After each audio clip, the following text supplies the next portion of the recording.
नमस्कार। आज हम एक बहुत ही खास और प्रेरक कहानी की बात करने वाले हैं, रानी दुर्मति की कहानी। ये एक ऐसी यात्रा है जो हमें शक्ति, त्याग और आध्यात्मिक कर्तव्य के बारे में बहुत कुछ सिखाती है। ये जो बात है ना, यही रानी दुर्मति की पूरी कहानी का सार है। यह हमें याद दिलाता है कि उनकी भूमिका सिर्फ एक पत्नी होने तक सीमित नहीं थी, वो तो धर्म की एक रक्षक थी, एक गाइड थी। चलिए देखते हैं कि उन्होंने इस भूमिका को निभाया कैसे। तो चलिए सबसे पहले ये समझते हैं कि रानी दुर्मति असल में थीं कैसी।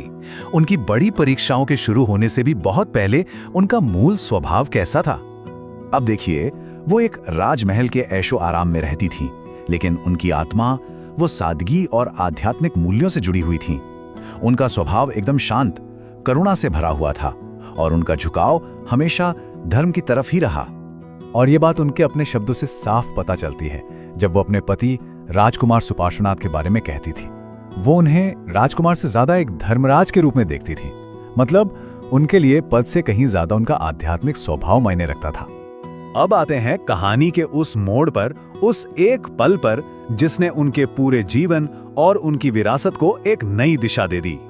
जरा सोचिए उस पल के बारे में जब राजकुमार सुपार्श्वनाथ ने ये ऐलान किया कि वो इस संसार को छोड़कर आत्मा के रास्ते पर चलना चाहते हैं। ये एक ऐसी घोषणा थी जो रानी और राजकुमार दोनों की जिंदगी हमेशा के लिए बदलने वाली थी।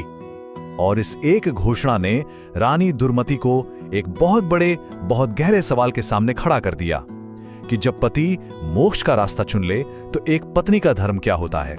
लेकिन उनका जो जवाब था वो कमाल का था। उन्होंने तुरंत बिना एक पल सोचे ये जवाब दिया। इससे उनके अंदर की ताकत और धर्म की गहरी समझ का पता चलता है। उन्होंने अपनी भावनाओं को एक तरफ रखकर अपने पति के आध्यात्मिक रास्ते का सम्मान किया। देखिए, उनके ये शब्द सिर्फ कोई दिलासा नहीं थे, बल्कि ये परम सम्मान और त्याग का एक प्रतीक थे। वो समझती थीं कि शरीर का साथ तो शायद कुछ वक्त का हो, पर आत्मा का रास्ता तो अनंत है, और उन्होंने उस रास्ते का साथ दिया। तो पति के जाने के बाद उनकी जिंदगी कैसे बदली, चलिए देखते हैं, क्योंकि उनका जीवन ही एक तरह की आध्यात्मिक साधना बन गया था। पति के जाने के बाद रानी का जीवन जैसे पूरी तरह से बदल गया। वो अब एक साधना बन चुका था। भक्ति, संयम और सेवा, बस यही उनकी दिनचर्या थी। उन्होंने जानबूझकर एक सरल जीवन चुना, और उनकी निस्वार्थ सेवा को देखकर तो लोग कहने लगे थे, ये रानी तो बिल्कुल साध्वी जैसी हैं। और इसी बीच जंगल से कुछ ऐसी खबरें आने लगीं, कुछ ऐसे चमत्कार होने लगे जिन्होंने रानी की आस्था को और भी ज्यादा मजबूत कर दिया। ये सब कोई मामूली घटनाएं नहीं थीं। ये इस बात का सबूत थी कि उनके पति ने जो रास्ता चुना था वो कितना शक्तिशाली था। और जब रानी को इन घटनाओं के बारे में पता चलता तो धर्म पर उनका विश्वास और गहरा होता चला गया। इन चमत्कारों को सुनकर रानी को यह एहसास हुआ कि धर्म सिर्फ किताबों में पढ़ने या सुनने की चीज नहीं है, बल्कि ये तो एक जीती जागती शक्ति है जो जिंदगी को बदल सकती है। अब बात करते हैं उनकी सबसे बड़ी भूमिका की, जो थी अगली पीढ़ी को तैयार करना और उस आध्यात्मिक विरासत को आगे बढ़ाना। उन्होंने अपने बेटे भद्रायु को सिर्फ पाला पोसा नहीं, बल्कि उन्हें वो सारे संस्कार दिए जो उनके पिता की पहचान थे। और जब भद्रायु राजा बने तो उनका हर फैसला, हर काम उनके माता पिता के दिए संस्कारों की ही एक झलक था। और इस तरह से रानी दुर्मति एक पुल की तरह बन गई। एक तरफ उनके पति का तप था, जिन्होंने आत्मा के लिए राजपाट छोड़ दिया, और दूसरी तरफ उनके बेटे का धर्म था, जिन्होंने आत्मा के साथ राजपाट को संभाला।